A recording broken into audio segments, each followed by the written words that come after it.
Jeng jeng jeng.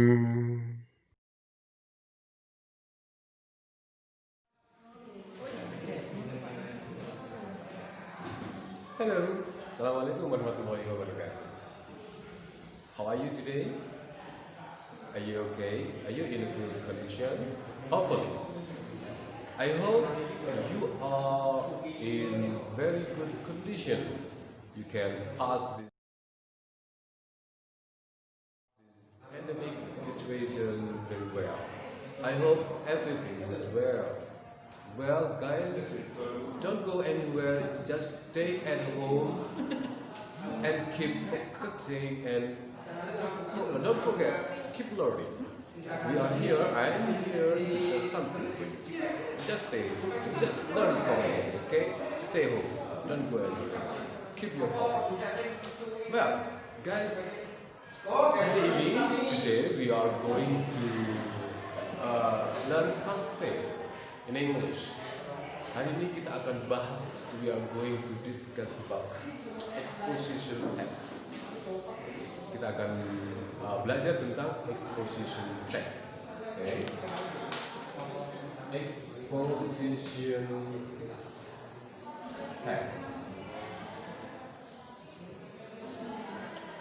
Well, kita sebelum memahami, sebelum kita mencari definisi apa sih exposition text itu, saya tentukan dulu bahwa exposition text nanti ada dua jenis exposition text. Oke, apa saja? Ada orthogonally sama narrative.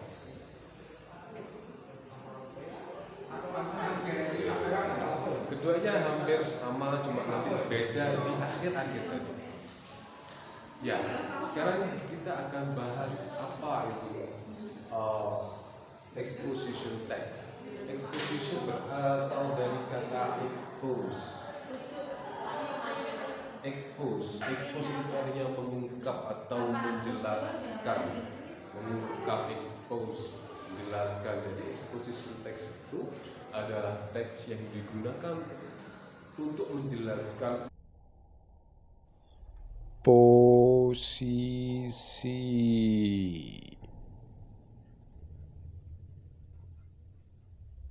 opini kita terhadap suatu topik. Itu exposition text. Jadi nanti katakan ada isu, katakan isunya sekarang lockdown atau apa ini new normal. Posisi opini kita terhadap new normal bagaimana? Apakah setuju atau tidak? Menurut kalian coronavirus COVID-19 ini bagaimana? Apakah berbahaya atau sangat berbahaya atau bagaimana? Bagaimana dengan contoh lagi rokok? Apakah rokok itu berbahaya atau tidak? Atau bagaimana? Ini bisa kita jelaskan pendapat kita melalui exposition text ini. Jadi kita akan meyakinkan pembaca bahwa isu ini atau opini kita terhadap isu ini adalah kuat dengan alasan sebagai berikut. Alasannya begini. Jadi nanti kita akan menjelaskan isu itu dengan alasan-alasan kita supaya opini kita atau pendapat kita terhadap isu ini bisa diterima. Itu adalah fungsi dari exposition text. Well, kita lanjutkan. Dalam setiap teks bahasa Inggris, in every English text, there must be structure or another generic structure. Okay? Generic structure. What is the generic structure of exposition text? Apa generic structure exposition? Baik, kita akan bahas generic structure dari exposition text. What is the generic structure of exposition text? Ada tiga. Yang pertama adalah tesis. Apa itu tesis? Kita bahas langsung aja. Tesis itu adalah posisi kita terhadap sebuah isu. Tadi sudah saya bahas di depan. Posisi kita terhadap suatu isu. Contoh isunya sekarang adalah isunya adalah mungkin ini pandemic ini ya, new normal atau mungkin lockdown atau PSBB itu berhubungan atau mengganggu ekonomi rakyat. Apakah Anda setuju atau tidak? Contoh, dalam hal ini saya mempunyai tesis bahwa PSBB itu menyebabkan menurunnya perekonomian masyarakat. Itu tesis saya, menurut saya, ini opini saya terhadap isu ini. Itu nanti akan ditulis di dalam tesis. Terus, kemudian lanjutkan ya. Yang kedua, itu adalah argumentation.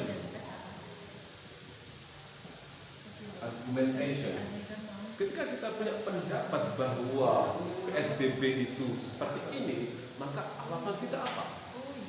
Apa alasannya? Nah, itu nanti akan ditulis di dalam argumentasi atau alasan-alasan argumentasi seperti ini.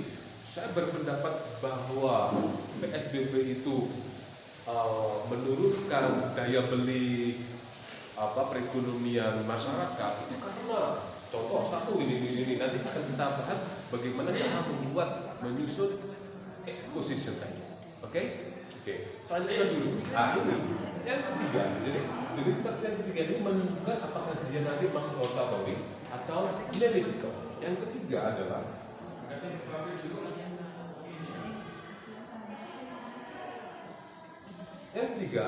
reiteration.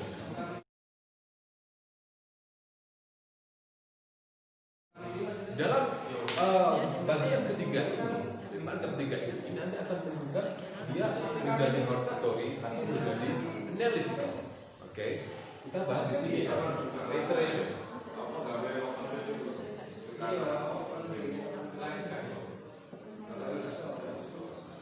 Reiteration ketika isinya begini. Ada dua jenis ya, ada oratory atau analytical.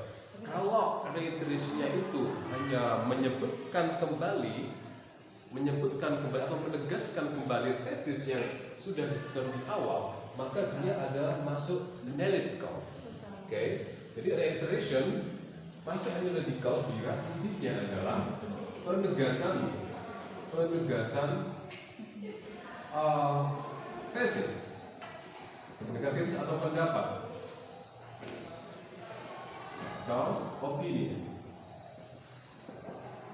Jadi ditegaskan setelah argumentasi yang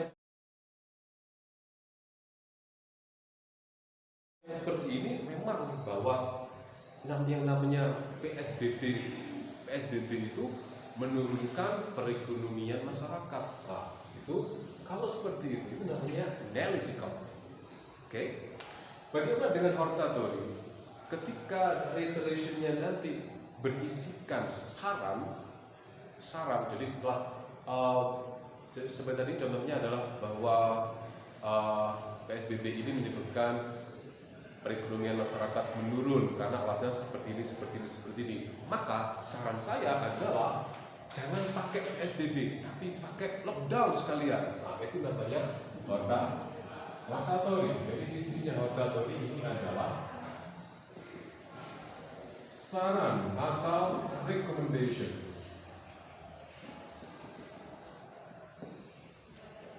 Itu bedanya. Bingung nggak? Bingung.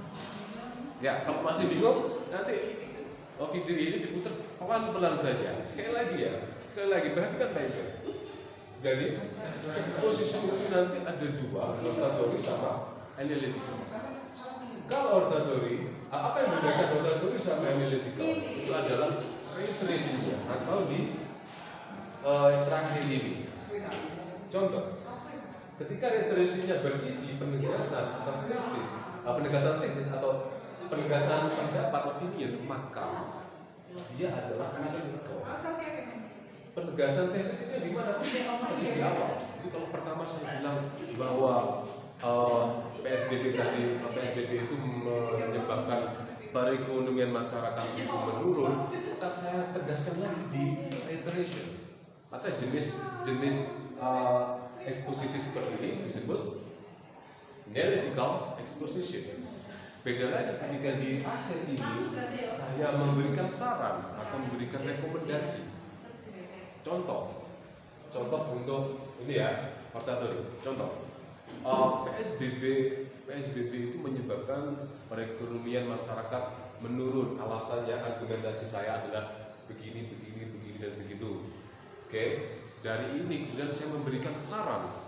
Apa solusi saya? Oke, saya sarankan jangan ada PSBB, new normal saja, atau lockdown sekalian. Nah, ini yang disebut dengan ortatori. Jadi isinya adalah pendapat.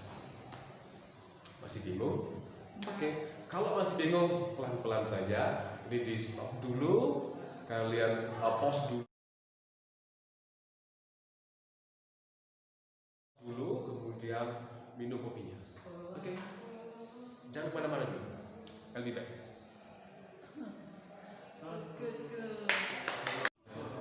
A moment later. Baik, kembali lagi. Setelah tadi minum kopi, gimana? Sudah agak santai? Sekarang akan kita bagi bagaimana caranya menyusun teks exposition dengan mudah. Kalian cukup perhatikan baik-baik, nanti nyoba pelan-pelan ya. Kita cara mudah untuk membuat teks exposition. Dalam membuat karangan, membuat tulisan, kita harus yang namanya membuat kerangka dulu. Kalau sudah ada kerangka, tinggal mengembangkan. Kita buat kerangkanya dulu ya. Seperti tadi yang saya jelaskan di awal, bahwa exposition text ini digunakan untuk menjelaskan pendapat kita terhadap suatu isu. Oke. Contoh itu yang pertama, kita buat tesisnya kan. Tesis, kerangkanya seperti tesis ini. Ambil tema apa temanya? Contoh tadi PSBB menyebabkan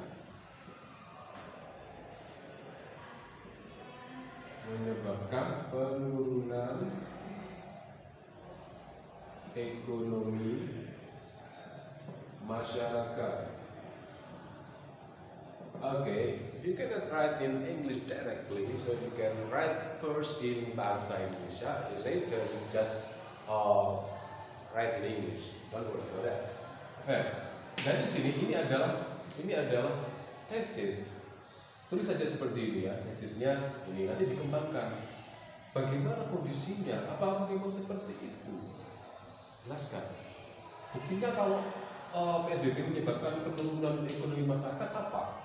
Contoh ya, nanti kalau waktu pengembangannya pasar-pasar menjadi sepi, jalan-jalan menjadi apa gitu ya, nanti dijelaskan.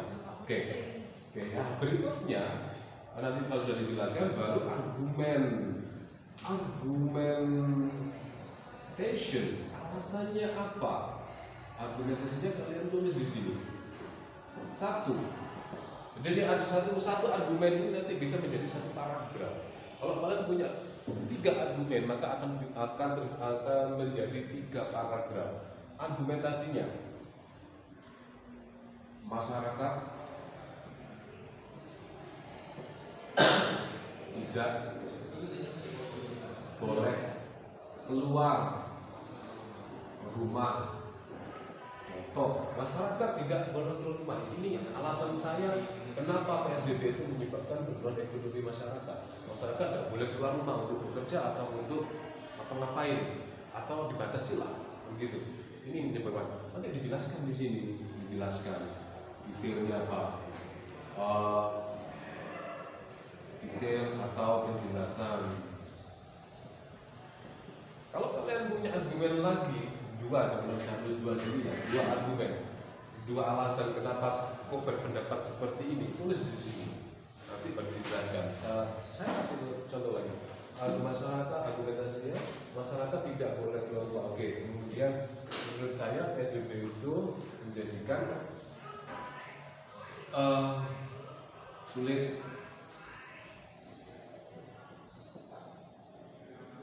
mencari nafkah. Contoh, ini dijelaskan maksudnya bagaimana itu mencari nafkah. Oke, Kalau sudah ada kerangka seperti ini, tinggal satu lagi. Yang terakhir adalah apa ini? Yang terakhir tadi reiteration. Oke, reiteration di bawah kelihatan. Ya, saya angkat ke sini ya, reiteration.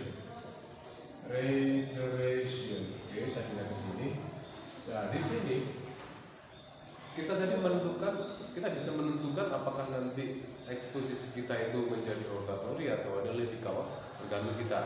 Kalau kita jadikan analytical, maka kita cukup menegaskan saja. Ya, berdasarkan argumentasi di atas, maka PSBB memang menyebabkan penurunan daya beli atau ekonomi masyarakat. Seperti ini. Ini masih bisa dikembangkan lagi. Atau bahkan kalau kalian mau bisa jadi ini di mix antara penegasan dan mungkin kasih saran. Jadinya apa? Jadinya kriterisnya ada dua, bisa saran, bisa penegasan, bisa jadi seperti itu, no problem. Oke, guys, kalau kalian belum paham, pause dulu video ini, minum kopinya. Oke. Jadi ini masih belum berakhir, ini masih ada penugasan di sini. Oke, wait, I'll be back.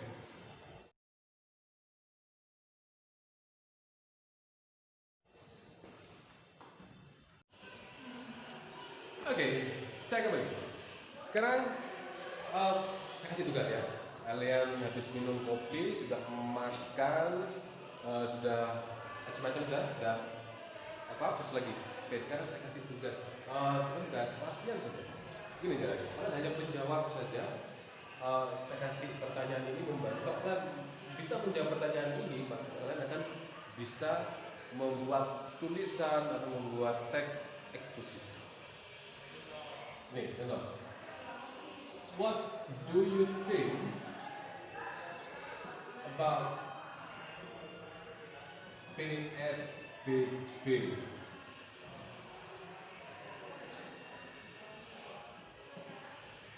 Kalau kalian bisa menjawab ini, maka ini adalah menjadi thesis kalian. Your answer will be your thesis. Okay? Okay. Next question. Okay. Why do you have such opinion?